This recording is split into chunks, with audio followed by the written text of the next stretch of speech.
welcome to another ContinuousX podcast where we try to solve for X in the SDLC equation. Here with me is my colleague, Mike Fitzurka, my co-host. And in this episode, we're pleased to welcome back our friend, Don MacLean, our Chief Cybersecurity Technologist at TD SYNNEX. Hey, Don, how are you today? I'm good. Yes, I am enjoying it. I'm enjoying life as your imaginary friend, Rick.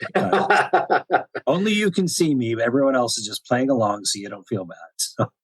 Well, terrific. On those lines, Don, last we spoke, we talked about revision 5 of the Special Publication 853. You spoke eloquently about what those revisions are. Today, in today's episode, we want to talk more about the ramifications in the public sector, what they actually mean, what kind of warning signs can you give? Well, just to reiterate, I mean, the biggest difference, in my view, of the new version of 853 is the addition of supply chain risk management controls, which have been present but not terribly prominent in previous versions. And as we know, 853 is primarily for governments, agencies to use in assessing their own systems. But the supply chain risk management controls, the new SR group, mandates them to look closely at their supply chain, which means they're going to be looking outside of their own agency, outside of their own systems, in many cases, to ensure that their supply chain is as clean as possible, which of course is a gargantuan task. But you have got to start somewhere. Right?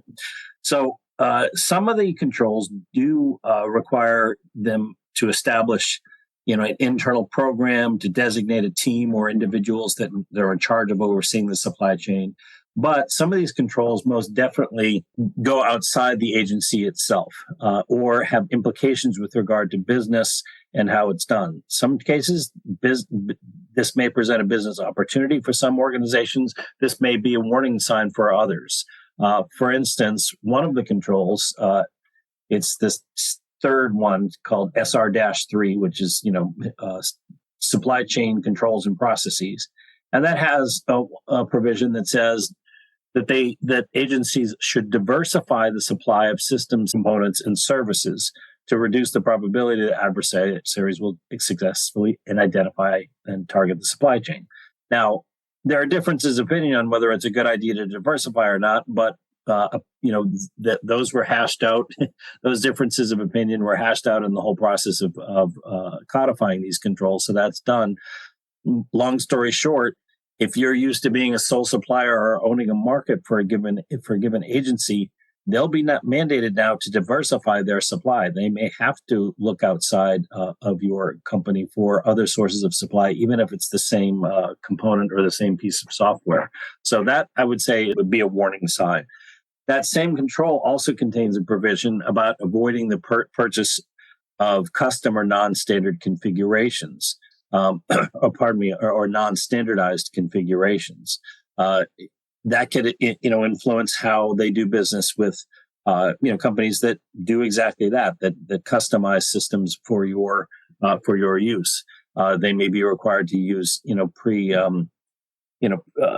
cookie cutter versions of either software or hardware without any customization. So that also could have an implication on business. Finally, there's a sub-tier flow down, as they call it, which is basically saying any controls or any requirements that are contractually implemented or any contractual requirements regarding supply chain that apply to a prime contractor also have to be flowed down to subcontractors.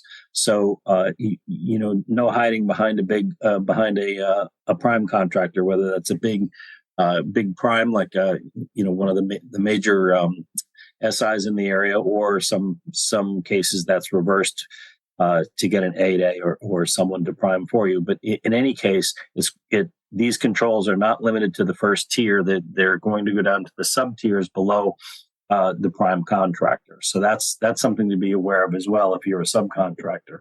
Or if you're a prime contractor, you'll need to be able to say to your subs, hey, guess what? We all got to work together on this supply chain issue. Right? Moving on to, there's another control, SR4, called Provenance. What they want in this case is visibility into supply chain activities throughout as far as possible. Right, knowing who and what in supply chain of organizations is critical to understanding the supply chain process and the supply chain activities. So they're going to want a lot of transparency, possibly more than has been the case in previous years or previous iterations of this document. They're also looking for tracking unique identifications of systems and system components. So you're going to have to be able to identify each item by a serial number or other unique identifier of some kind. That's not uncommon with hardware, but software that could be a little bit more problematic. Knowing exactly what version is in play at any given time, especially if you're in a DevSecOps environment where versions are being updated constantly. It'd be a signature on the actual software or a certificate of some kind, a certificate of authenticity or validation. Yeah, you'll need and also knowing the provenance of where these things came from. Was it open sources? That's problematic. It's I mean, the original thinking, of course, on open source is that all the good people out there would scrutinize the stuff, and if there were security issues, everyone would raise a red flag and say, "Hey, let's get rid of this." Shockingly, that hasn't happened. And yes, Sheldon, that was sarcasm. I would think that there are some that are security minded after the fact, but when your goal is innovation, it's hard to then switch gears to security right away. But hopefully someone along down the line then picks up the security aspect. Right, and very few people go into GitHub to start searching for security issues in somebody else's code, right? I mean, so that's an issue as well. They talk also about acquisition strategies. So there could be some changes into how contracts are let, how RFPs are put out. There could be supply chain constraints built right into an RFP that you'll need to address. If you don't have boilerplate language, or if you're not used to replying to those or responding to those requirements, that could be something to be aware of too for your BD team. I think at minimum, John, some of our vendors need to start at least having a plan if they don't have one already, in order to continue doing business in the public sector. Yeah, I mean, I would definitely address this. I mean, it's a good idea for your own purposes anyway. To know where your components, where your software is coming from, for your own, for the integrity and validity of your own business, because that can cause issues. If there's bad supply chain, anyway. Never mind these requirements. Just be aware that the government's going to start being more stringent, and it's going to start scrutinizing more closely the whole supply chain issue.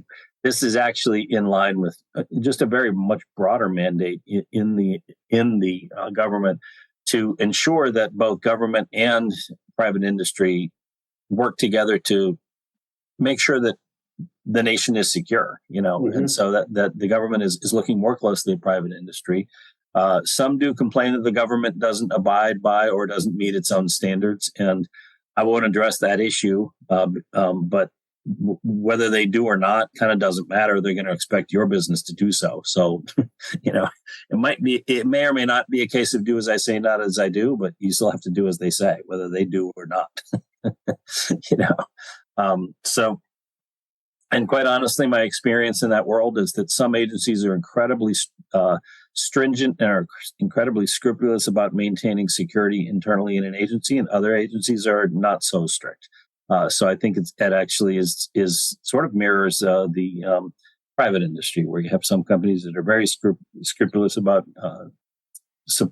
security issues and some that are not. They also talk about using third-party entities or third-party tools to assess the validity of supply chain integrity.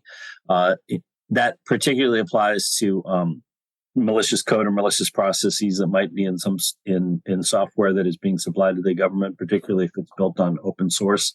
And they list out the whole laundry list: black box testing, white testing, simulations, fuzz testing, stress testing, penetration testing, design proposal. I mean, you name it, they go into all that stuff. And that's just one. That's just one sub control of 12. So just be aware. There's a lot here that they're going to be looking at in detail.